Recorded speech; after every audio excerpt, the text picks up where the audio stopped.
Hello friends, आप देख रहे हैं परूथी ट्यूटोरियल और मैं हूं आपका दोस्त सागर परूथी। आज हम सीखेंगे सिंगली रेनफोर्स्ड बीम के अंदर स्ट्रेसेस को हम कैसे निकालते हैं। इन ए गिवन प्रॉब्लम हमारे पास एक सिंपली सपोर्टेड रेनफोर्स्ड बीम है जिसकी विड्थ 200 mm है एंड जिसकी डेप्थ रेनफोर्समेंट के सेंटर तक मतलब इफेक्टिव डेप्थ 300 mm है और उसके अंदर तीन सरिये डल रहे हैं 16 mm डायमीटर के। हमें सबसे पहले तो डिटरमाइन करना है न्यूट्रल एक्सिस मेरा कहाँ पे कितनी डेप्थ पे है। फिर हमें डिटरमाइन करना है मैक्सिमम स्ट्रेस कंक्रीट में कितनी है जब ऑलरेडी स्टील में लिमिटिंग दी हुई है कितनी 120 न्यूटन पर mm स्क्वायर और साथ में मॉड्यूलर रेशियो m की वैल्यू भी 19 गिवन है। तो क्वेश्चन करने को हम स्टेप्स में करेंगे। सबसे पहला स्टेप नंबर 1 गिवन डेटा। तो एज पर द क्वेश्चन हमारे पास क्या क्या गिवन है। हमारे पास विड्थ गिवन है, विड्थ इज 200 mm।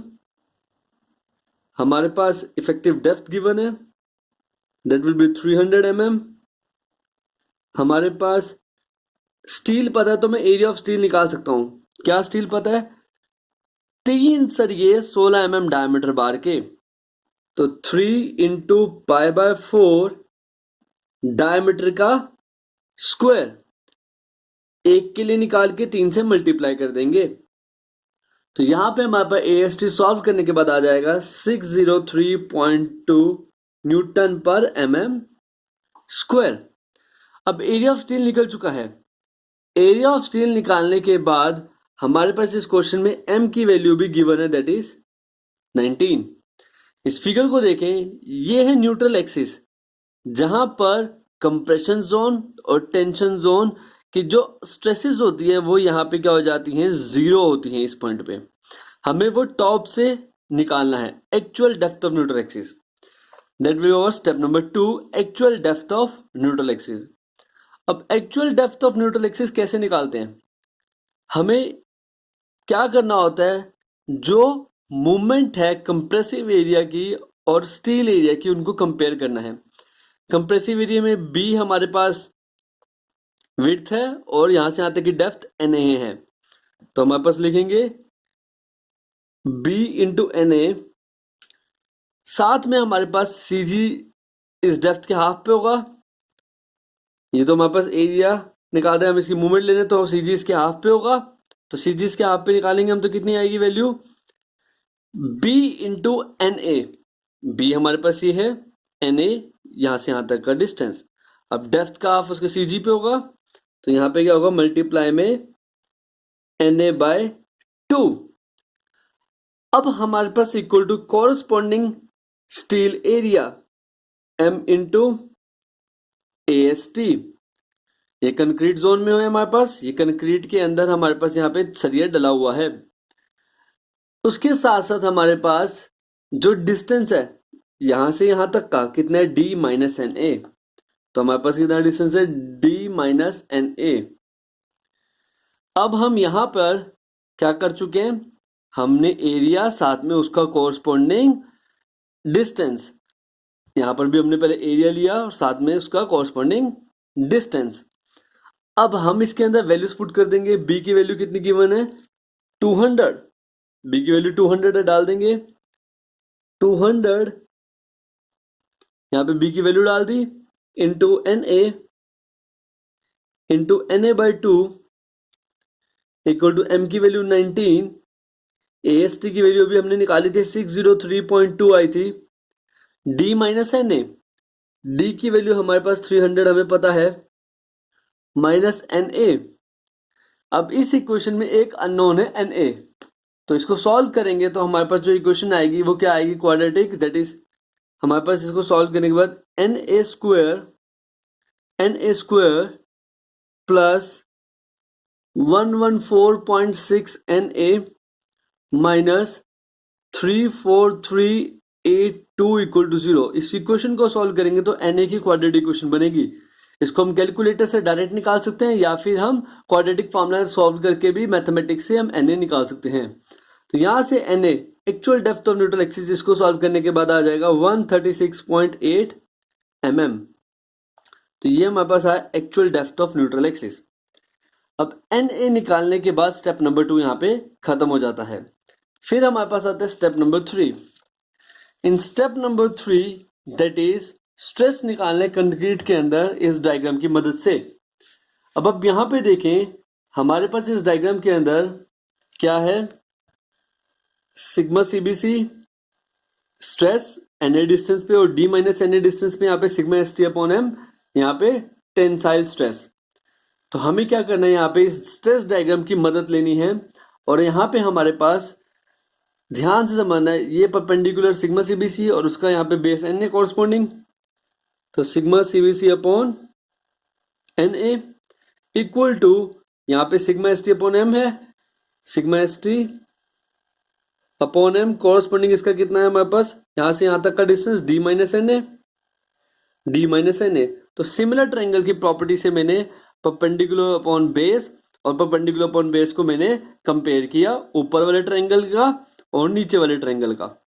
कंपेयर करने के बाद इसके अंदर वैल्यूज पुट कर देंगे। सिग्मा CBC की वैल्यू मेरे को निकालनी है, NA की वैल्यू मैं अभी निकाल चुका हूं, पीछे कितनी निकाली है मैंने 136.8 इक्वल टू सिग्मा ST की वैल्यू क्वेश्चन में गिवन है। सिग्मा ST की वैल्यू क्वेश्चन में गिवन है 120 अपॉन M की वैल्यू भी क्वेश्चन के अंदर हमारे पास गिवन है, that is 19 upon D minus NA, D की वैल्यू क्वेश्चन में गिवन है, दैट इज 300 माइनस NA की वैल्यू हम निकाल चुके हैं 136.8। इसको सॉल्व करेंगे और यहां से हम सीधा सीधा सिग्मा CBC की वैल्यू निकाल लेंगे, which will be comes out as, solve करने के बाद कितना आ जाएगा यहाँ पे सिग्मा CBC, वो आ जाएगा हमारे पास 0.0387। तो ऐसे हम सिग्मा CBC निकाल सकते हैं स्ट्रेस डायग्राम की मदद से, हमें अगर स्टील के अंदर की स्ट्रेस पता है। अब हमारे पास इस क्वेश्चन के अंदर एक रेक्टेंगुलर सिंगली रेनफोर्स बीम है जिसकी विड्थ पता है 300, इफेक्टिव डेप्थ पता है 500 और रेनफोर्समेंट में 4 सरिये लग रहे हैं 20 mm डायमीटर के। जो बीम है उसके ऊपर लोड पड़ रहा है 12 किलोन्यूटन पर मीटर का inclusive it's self weight. Determine करना है स्ट्रेसेस जो कि कंक्रीट में और स्टील में होंगी और साथ में मॉड्यूलर रेशियो M की वैल्यू 19 गिवन है। और हमें इस क्वेश्चन में फिर से क्या निकालना है, स्ट्रेसेस निकालना है। तो सबसे पहला हमारे पास स्टेप नंबर 1 हमेशा गिवन डेटा रहेगा, ताकि हम इस क्वेश्चन में से जो जो गिवन वैल्यूज है उनको अलग से लिख लें। विड्थ हमारे पास गिवन है 300 mm, इफेक्टिव डेप्थ हमारे पास गिवन है 500 mm, साथ साथ हमारे पास गिवन है इसके अंदर इफेक्टिव स्पैन गिवन है 6 मीटर का। सरिया गिवन है, वहां से मैं एरिया ऑफ स्टील निकाल लूंगा। कितना सरिया गिवन है हमारे पास सरिया गिवन है इस क्वेश्चन के अंदर 4 बार्स, देन 4 इंटू π/4 डायमीटर का स्क्वायर। तो यहां पे करने के बाद 4 इंटू π/4 डायमीटर का स्क्वायर, तो आंसर आ जाएगा 1256.6 mm स्क्वायर। तो यहां पे मेरा एरिया ऑफ स्टील निकल गया। एरिया ऑफ स्टील निकालने के बाद हमारे पास गिवन डेटा में एम भी गिवन है, कितना गिवन है 19, और लोड जो पड़ रहा है वो भी गिवन है, कितना गिवन है 12 किलोन्यूटन पर मीटर। लोड गिवन है 12 किलोन्यूटन पर मीटर। अब हमारे पास स्टेप नंबर 1 कंप्लीट होने के बाद step number 2 actual depth of neutral axis. तो actual depth of neutral axis निकालने का तरीका हमारे पास सेम रहेगा कि हमारा जो actual depth of neutral axis है वो टॉप से यहां पे मान लो NA की डेप्थ हमारे पास आती है। तो हम इसको कैसे करेंगे, सेम तरीके से हम इक्वेट करेंगे एरिया कंप्रेशन जोन में जो मूवमेंट दे रहा है और टेंसाइल जोन में जो दे रहा है। इसमें ये विड्थ है और यहां से आते की डेप्थ NA। पहले एरिया निकालो B इंटू NA, ये मैंने निकाल लिया क्या एरिया, और फिर इस एक्सट्रीम फाइबर का यहां से यहां तक डिस्टेंस उसके हाफ पे लाई करता है तो NA/2। उसके बाद कोरस्पॉन्डिंग एरिया कंक्रीट में जो टेंशन की वजह से है AST है वो, लेकिन वो कंक्रीट में है तो कंपेयर करने के लिए हमें M के साथ उसको लेना पड़ता है, मॉडुलर रेशियो उसका इफेक्ट कोएफिशिएंट है। साथ में हमारे पास क्या लेना है, यहां से यहां तक का डिस्टेंस, ये पूरा D है, ये पूरा NA है। तो हमारे पास जो डिस्टेंस होगा यहां से लेके यहां तक वो क्या होगा, D minus N A, D minus N A. तो वो यहां पे हम लेंगे कौन सा, ब्रैकेट में डी माइनस एन ए। अब वैल्यू डाल देंगे, बी की वैल्यू पुट कर देंगे, हमें पता है 300 into N A square by 2 equal to M की वैल्यू हमारे पास गिवन है 19, ए एस टी मैंने निकाला था 1256.6, डी की वैल्यू फिर से 500 माइनस एन ए। तो हमारे पास इसको सॉल्व करने के बाद एक क्वाड्रेटिक क्वेश्चन आएगी, that quadratic question will be N A square plus 159.2 N A minus 79587 equal to 0। फिर हम इसको सॉल्व करेंगे कैलकुलेटर से डायरेक्टली या फिर क्वाड्रेटिक फॉर्मूला लगा के। तो इसको सॉल्व करेंगे अगर हम कैलकुलेटर से डायरेक्टली, तो हमारे पास इससे आंसर आ जाएगा एन ए का, that will be calculated as 213.5 mm। तो यहां से मेरा actual depth of neutral axis निकल जाएगा और स्टेप नंबर 2 खत्म हो जाएगा। अब स्टेप नंबर 2 के बाद हमारे पास step number 3, maximum bending moment को निकालना। तो मैक्सिमम बेंडिंग मोमेंट को निकालने के लिए हमें क्या करना पड़ता है, मैक्सिमम बेंडिंग मोमेंट को निकालने के लिए अगर सिंपली सपोर्टेड बीम है और उसके ऊपर यूडीएल पड़ रहा है, अगर हमारे पास बीम क्या है, सिंपली सपोर्टेड बीम है और उसके ऊपर पूरा यूडीएल पड़ रहा है पर मीटर में, तो उस केस में हमारे पास, और यहाँ पे हमारे पास उसकी इफेक्टिव लेंथ भी पता है मेरे को, तो उस केस में मैक्सिमम बेंडिंग मोमेंट का जो फॉर्मूला होता है वो डायरेक्टली हम निकाल सकते हैं, that will be bending moment max जो होगी which is equal to W L square by 8। तो हमारे पास यहाँ पे W क्या है, ये W हमारे पास है कि कितना हमारे पास क्वेश्चन के अंदर लोड पड़ रहा है। क्वेश्चन में लोड पड़ रहा है हमारे पास कितना, 12 किलो न्यूटन पर मीटर क्वेश्चन में गिवन है। तो पुट कर देंगे 12 इंटू 6 का square upon 8 which is equal to, इसको सॉल्व करेंगे तो हमारे पास आंसर आएगा 54 किलो न्यूटन मीटर। अब ये जो आया है वो किस में आया है, किलो न्यूटन मीटर में। तो 54 को अगर मैं 10⁻6 से मल्टीप्लाई कर दूं तो कन्वर्ट हो जाएगा न्यूटन mm में। ये मेरी आई बेंडिंग मोमेंट। फिर step number 4, moment of resistance. Moment of resistance का सेम तरीका है कि हमें पहले क्या करना है, एरिया लेना है और फिर हमारे पास उसका जो लीवर आर्म है वो डिस्टेंस लेना होता है। तो हमारे पास इसमें कैसे करेंगे, यहाँ पे देखेंगे मोमेंट ऑफ रेजिस्टेंस का फॉर्मूला हम पहले भी लगा चुके हैं। Moment of resistance will be equal to how much, 1/2 into sigma CBC into NA into B। अब हमारे पास ये क्या है, हमारे पास हमने पीछे क्वेश्चन के अंदर इसी में क्या किया कि हमारे पास ट्रायंगल गिवन था, उसमें हमारे पास वैल्यू डाली। जैसे हमारे पास ये क्वेश्चन गिवन था, इस क्वेश्चन के अंदर हमारे पास क्या है कि हमारे पास, ध्यान से देखेंगे, ये सिग्मा CBC और ये NA, half into base into height. अब इसकी जो कंप्रेसिव फोर्स है, जो इसकी कंप्रेसिव फोर्स है वो यहां से कितने डिस्टेंस पे होगी, वो यहां से जो इसका ट्रायंगल में CG होता है क्या होता है, NA/3 पे होगी, NA/3 पे। तो हमें चाहिए यहां से लेके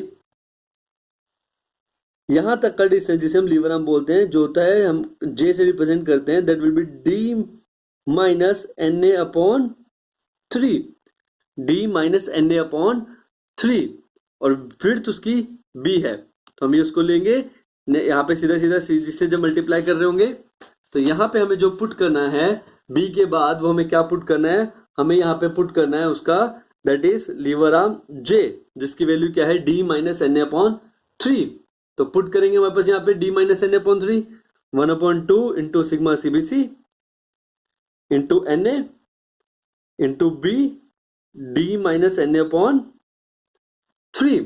अब इसके अंदर सारी वैल्यूज डाल देंगे और मोमेंट ऑफ रेजिस्टेंस निकल जाएगा, 1/2 इंटू सिग्मा CBC हमें नहीं पता अभी, इंटू NA में निकाल चुका हूं, NA की वैल्यू मैंने निकाली थी 213.5, इंटू B की वैल्यू क्वेश्चन में गिवन है, दैट इज 300, D की वैल्यू हमारे पास क्वेश्चन के अंदर गिवन है, दैट इज 500, माइनस 213.5 बटे 3।